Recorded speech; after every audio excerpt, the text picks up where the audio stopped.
The doorbell rang at exactly 8 bulls on a Saturday morning. I wasn't expecting anyone, especially not at an hour when most people were still asleep, but I assumed it might be a delivery.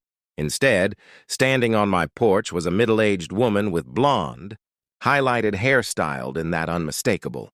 "Can I speak to your manager?" Cut, clutching a clipboard against her chest like it held classified documents. Before I even managed to say good morning, she gave me a slow, judgmental scan from head to toe. "You don't belong here," she declared, her voice dripping with an authority she definitely hadn't earned. She tapped her pen sharply on the clipboard. "This is a respectable neighborhood with standards. I need to see proof of ownership immediately." I blinked, still groggy and confused. "Sorry. And you are?" "I'm Karen Wilson, president of the Meadowbrook Estates Homeowners Association," she said with a smug smile, stressing every word of her title like she was announcing royalty. "And you are clearly too young to own property in this development. Our covenants are very specific about preserving the character of our community." I started to explain that I had just moved in a week ago, but she sliced through my sentence like a knife. "Save it. I've already filed the eviction paperwork. You have 30 days to vacate the premises before legal action is taken." She shoved a sheet of paper toward me. "Consider this your official notice." I stood frozen in place, stunned into silence as she spun around on her heel, but she couldn't resist one last jab. "Next time, do your research before squatting in someone else's neighborhood." What Karen didn't know, what she couldn't even begin to imagine, was that not only did I legitimately own this house, but I had paid for it outright in full and in cash. Her accusations weren't just aggravating, they were potentially illegal. I closed the door slowly and leaned back against it, the so-called notice trembling in my hand. This was not at all how I had imagined beginning my journey as a homeowner. My name is Jason, and at 26 years old, I had just accomplished something many people thought was impossible: buying my first home completely debt-free. It hadn't happened overnight. After college, I had lived with my parents for 4 years while working remotely as a software developer. I saved religiously, invested smartly, and lived far below my means. Oh, and a modest 3-bedroom home in Meadowbrook. Estates hit the market at a surprisingly reasonable price due mainly outdated interior. Decor? I jumped on it. The seller was an elderly man who had moved into assisted living, and his family wanted a quick, no-nonsense sale. My all-cash offer was exactly what they were hoping for. No financing delays, no loan contingencies, just a clean, simple purchase. Within 30 days, the keys were in my hand, and the deed was in my name. But instead of a warm welcome from my new neighbors, I was met with suspicious glances and hushed conversations. Karen apparently had taken it upon herself to become the neighborhood, self-appointed gatekeeper, and a 20-some single guy didn't fit whatever ideals she had in her head. From the minute the moving truck pulled up, I saw her lurking across the street, taking photos with her phone and shaking her head like I was lowering property values by existing. I told myself it wasn't worth stressing over. I had more important things to worry about, like ripping down the floral kitchen, wallpaper, and replacing the avocado, green bathroom fixtures. I figured Karen would eventually relax once she saw I was a quiet, responsible homeowner who mostly kept to myself. I couldn't have been more wrong.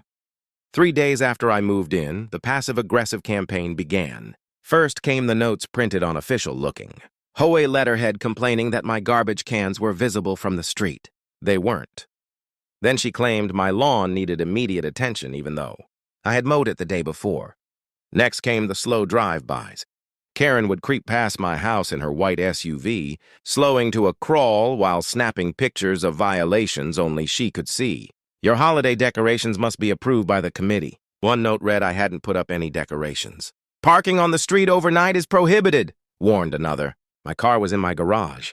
Things escalated quickly when she began telling other neighbors that I must be running some kind of illegal operation. How else could someone his age afford this house?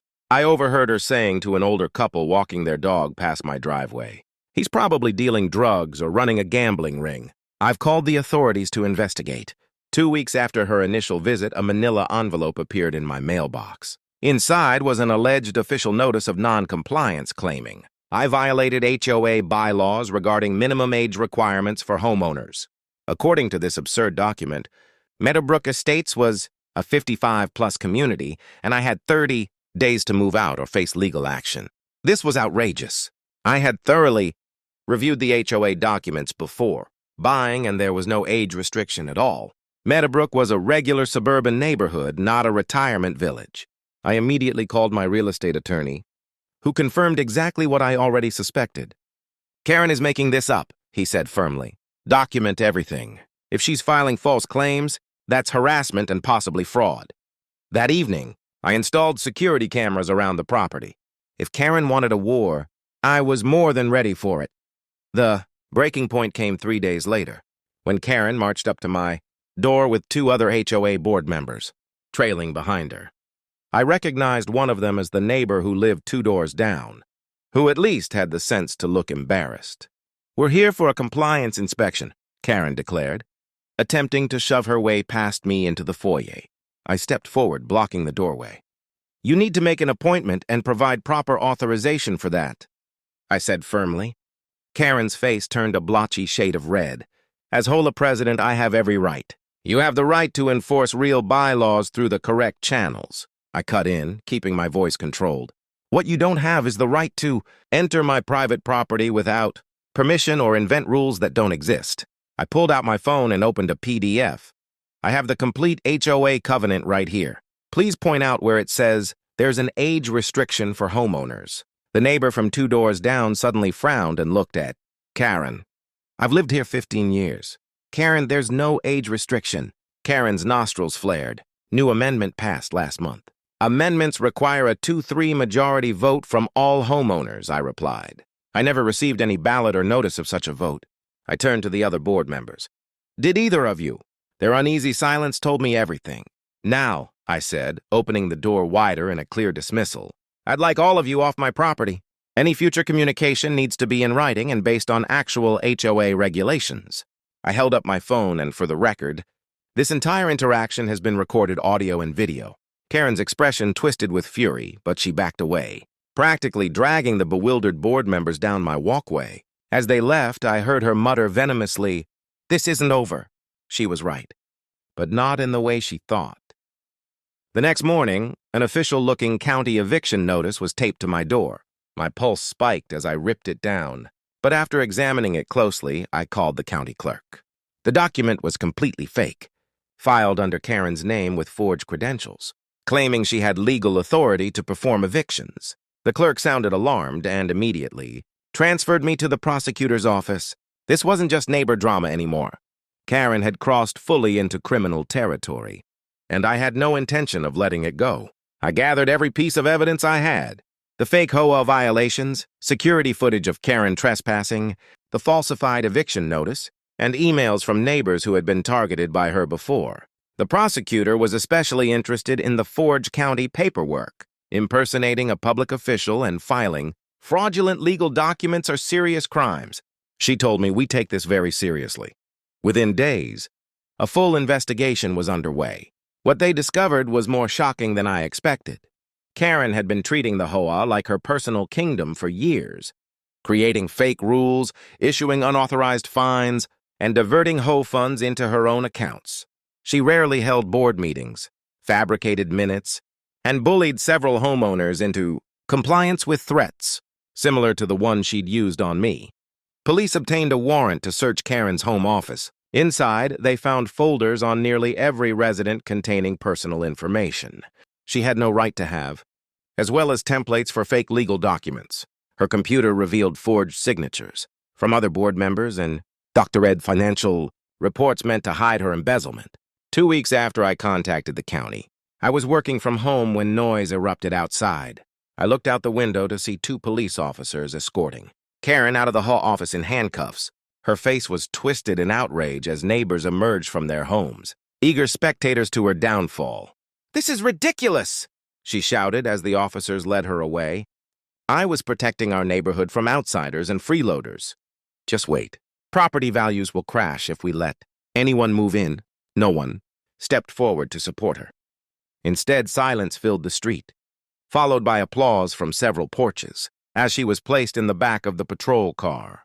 Karen was charged with multiple counts of fraud: forgery, impersonating a public official, harassment, and embezzlement of HOA funds. Her bail was set at $50,000. Oh, she didn't have because she'd blown most of her savings, maintaining the illusion of wealth. She used to intimidate everyone else. The next home I attended was the opposite of what I'd expected. Instead of hostility, I was greeted warmly with several neighbors apologizing for not standing up to Karen sooner. The interim board president, a retired judge who lived at the end of the street, pulled me aside afterward. "We could use someone like you on the board to help rewrite the bylaws," he said with a smile. "Your attention to detail and understanding of the regulations would be invaluable." As the meeting ended, the judge leaned in slightly. "You know, there's something ironic about all this. The house you bought, Karen tried to buy it 5 years ago, but her mortgage application was denied. She never got over it." I stood there stunned as the truth clicked into place. All of her rage, all of her harassment, all of her attempts to force me out. It all stemmed from jealousy over the one thing she couldn't have: the house I now owned. Karen was eventually sentenced to 18 months in prison for fraud and embezzlement, along with an order to pay $50,000 in restitution to the HOA. When the sentence was read, her carefully crafted facade shattered completely. "This is absurd," she shrieked in the courtroom. "I was maintaining standards.